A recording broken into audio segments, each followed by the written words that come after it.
Welcome to Roundtail Radio. Through our conversations, we discover the holy and the ordinary, look for moments of grace and peace, and redefine what we're talking about. We talk about faith. Good morning, Ed. Good morning, Leslie. How are you doing? I'm doing well. It is week 8, feeling great.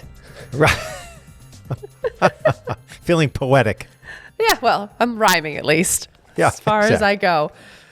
So we are continuing on with the journey. And as we were talking before, you were saying that we're actually now sort of tracking Jesus's journey. Yep. Mm-hmm. So let's begin with our reading, which is from Matthew chapter 4, verses 18 through 25. Here we go. As Jesus walked by the Sea of Galilee, he saw 2 brothers, Simon, who is called Peter, and Andrew his brother, casting a net into the sea, for they were fishers.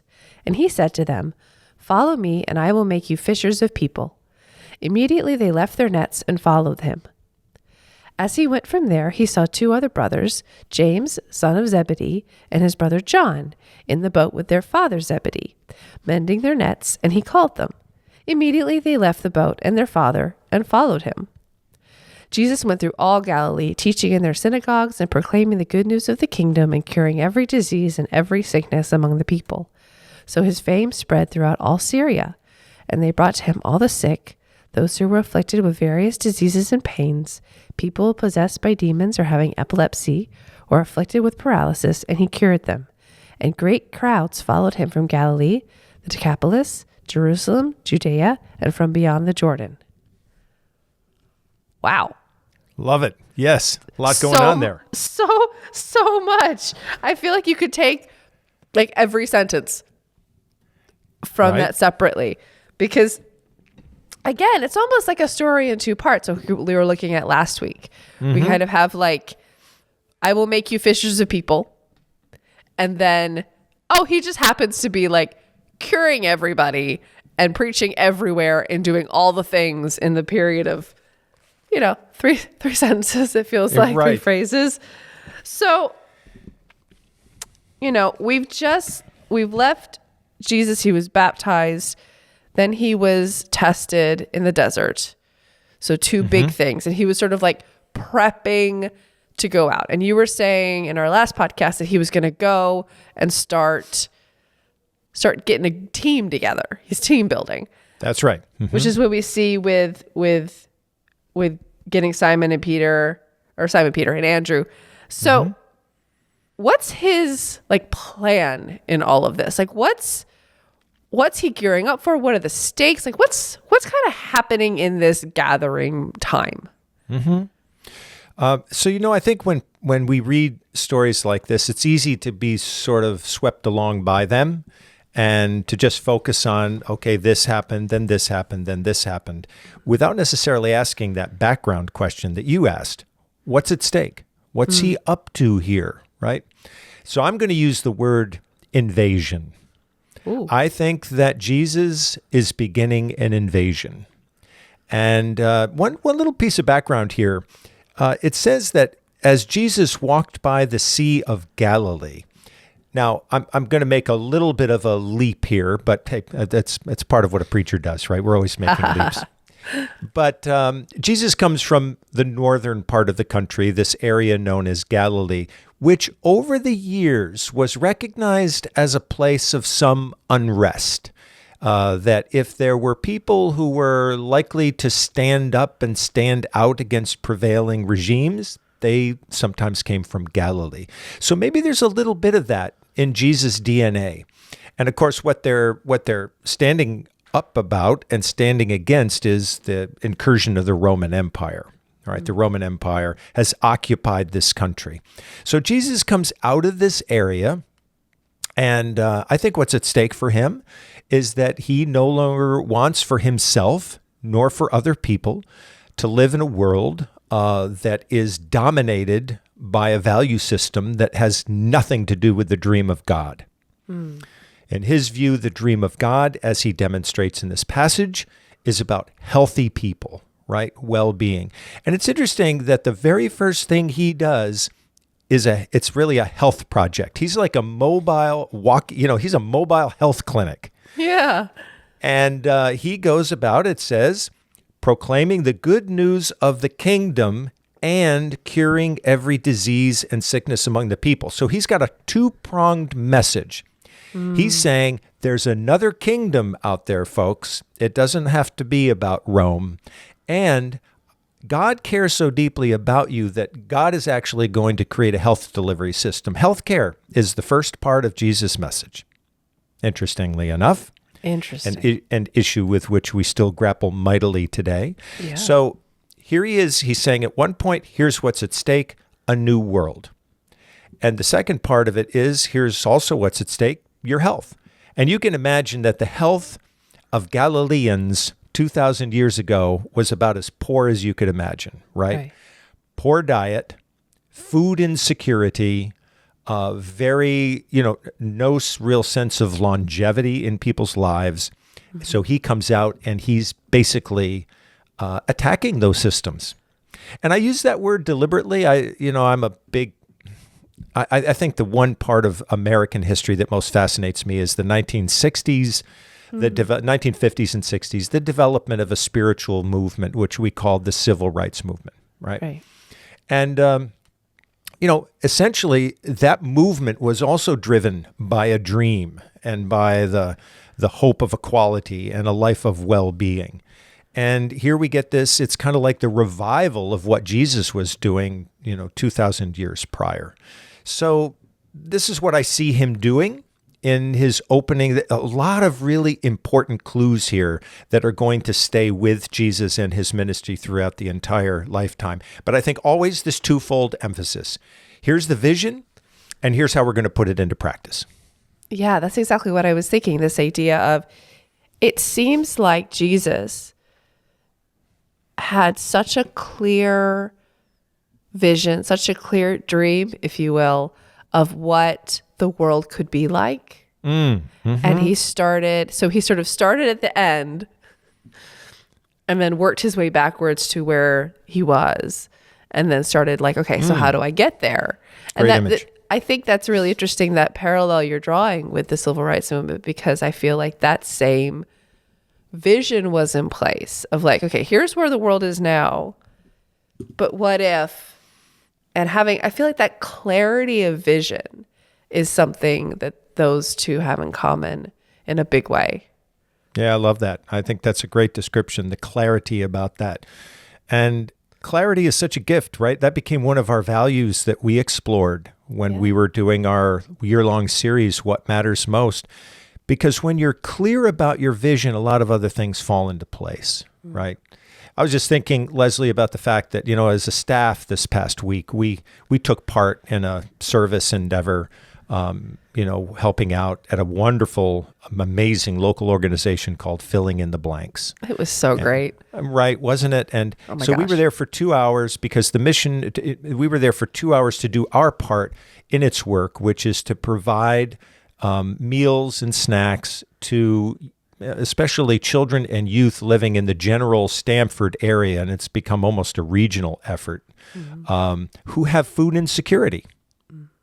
And, when I woke up the morning after we did that program, I felt great. I just had this feel good, right? I think you did too. Absolutely. And I think everybody on the staff did, because we felt like there's an example of an action that's lined up with a vision. And when you feel that way, you want to do more. Yeah. And in fact, to that point, I had received an announcement from a good friend who's an active member of a local Jewish congregation, alerting me to an event that was taking place at Building One Community, which is based in Stamford, and is an indispensable organization working for local immigrants. And because there's a great deal of concern about what it might happen to immigrants here in the coming years, including those who seem to be here, with one of many programs that allow people to be actually in the country legally, and to apply for their green cards and citizenship and so on. But I attended that event and listened to an immigration lawyer speak and listened to several other people talk about how they're working to help immigrants feel secure and safe during this time. And I thought, here's another example of where there's a very deep tradition of welcoming the stranger and practicing radical hospitality, which is something Jesus is also going to do very, very soon after this event takes place. He's going to start reaching out to people, and he's not going to ask questions about, their backgrounds. He's going to welcome them into his circle. And again, I've left that meeting feeling energized by it, troubled by it, and maybe a little daunted by it, but nevertheless feeling like here are people who are working out of a spirit of compassion and hospitality for those who need support and help. So these are the kinds of, I think this is the feeling that is being generated by Jesus during these early days of the movement. And no wonder that this passage winds up by saying, and great crowds followed him from Galilee, the Decapolis, Jerusalem, Judea, and from beyond the Jordan, right? They're going out of their way to make a point. Yeah. People want to be around this guy, right? They want to be close to him. They're saying, we want more of what he's doing. I love that. It's so interesting. It made me think of, there's been a quote that's flying around social media, which has been around for a long time, which was the Mr. Rogers quote of I'm going to butcher it, so I'll post it here for other people. But it's, in times of great trouble, look for the helpers.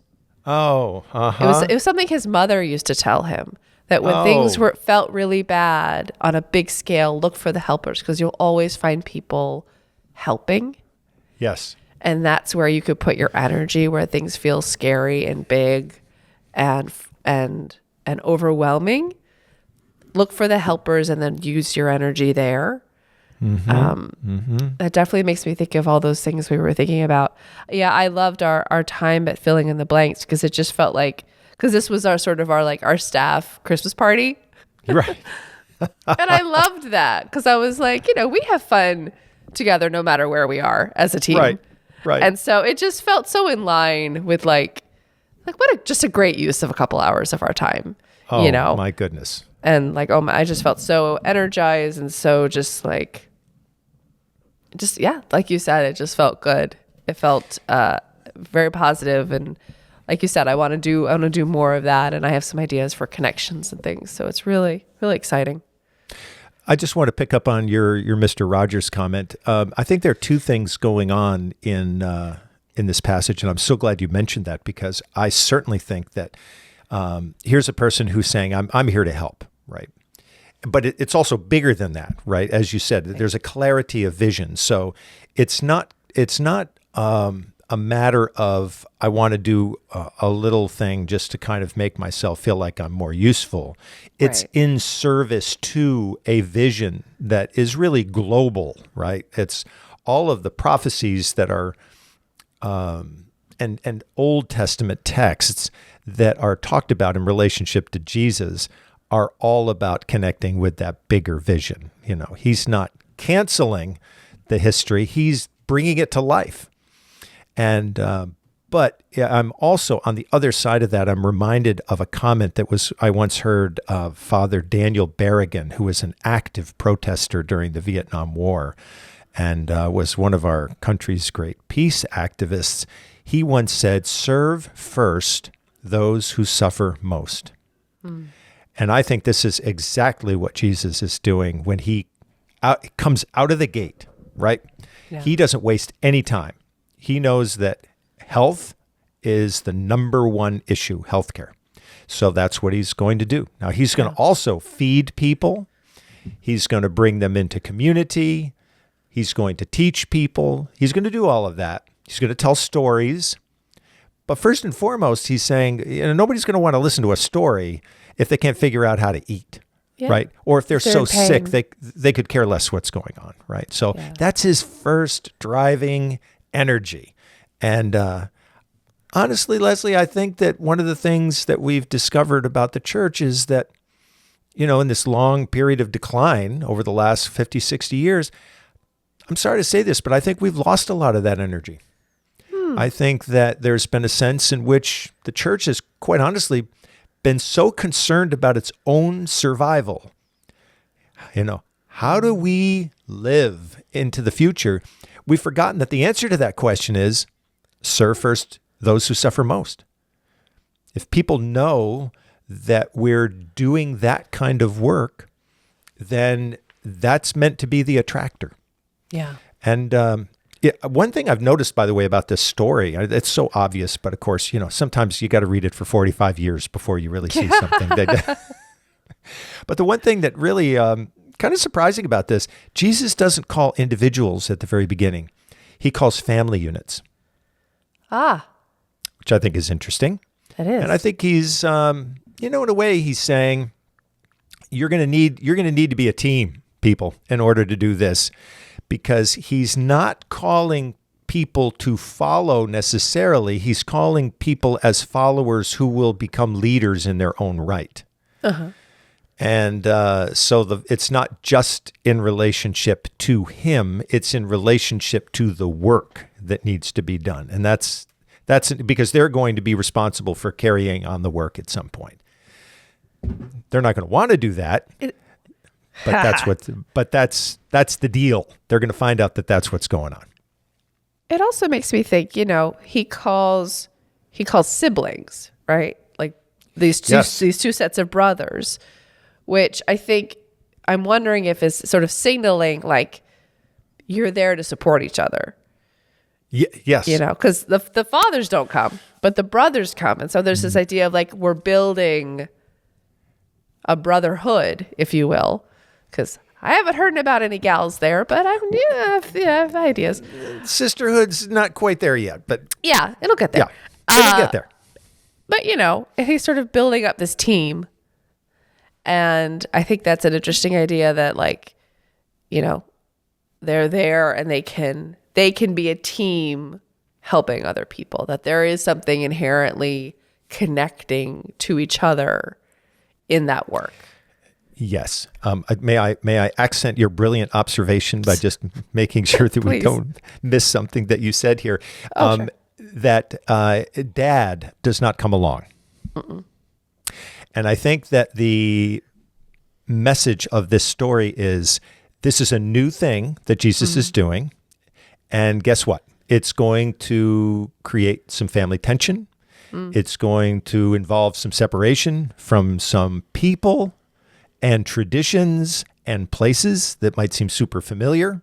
Mm-hmm. But the fact of the matter is there also seems to be a strong desire to get out of those things, because when I love this, that Jesus says, follow me and I'll make you fishers of people. Immediately they left their nets and followed him. Like, do you want to think about it?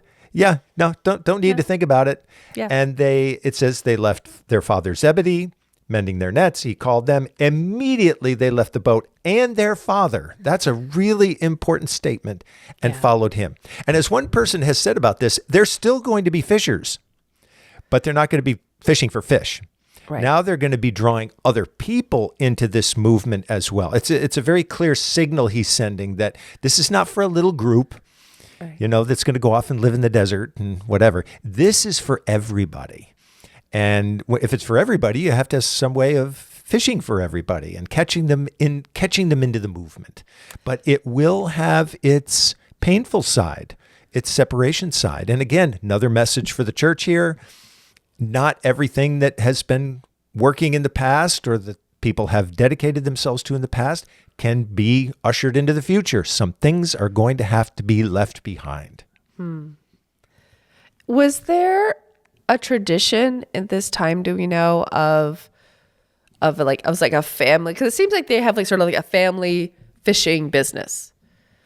Yeah. So I'm wondering, was there not like you're raised and then you go off and start your own thing, or you're raised and you stay in the family village, if you will?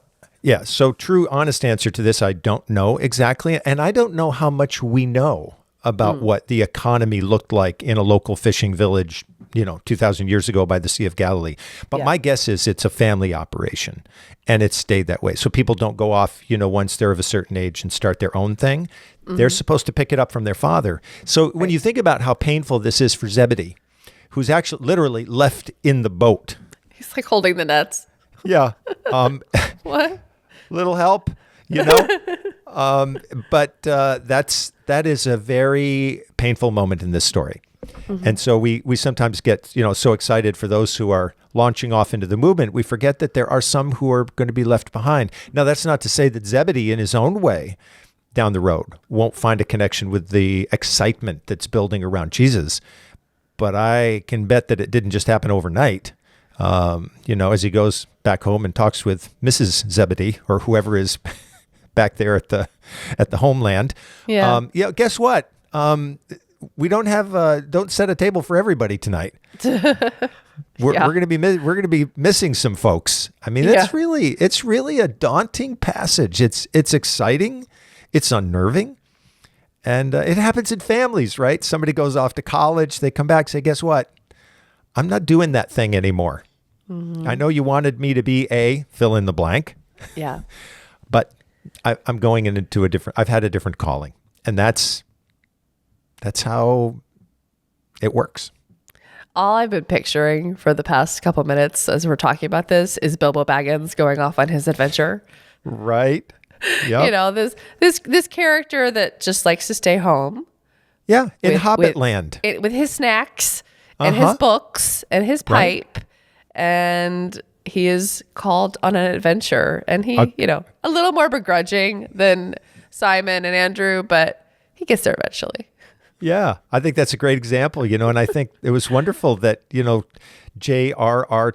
Tolkien really built that story out of someone who didn't want to leave home, had no intention or interest in leaving home. Yeah. And winds up going on this great adventure that changes everything. And it's not an adventure that necessarily makes him happier, right? It's, if anything, it tests him at every level. Who's to say that this is any different? Because those disciples are going to be tested too. But think about what the world would be like without it, right? Yeah. The values that they spread because of what they were doing. Absolutely. Well, that's an exciting journey, and I'm excited to continue this journey with you, Ed, and with all of you. And we thank you so much for watching. Roundtail Radio is brought to you by the friends and members of Roundtail Community Church. For more information, please visit roundtailradio.org. If you enjoyed this podcast, there are a few things that you can do that would make a big difference to us. Like the video, subscribe if you aren't, and click the notification bell and select all. Thank you.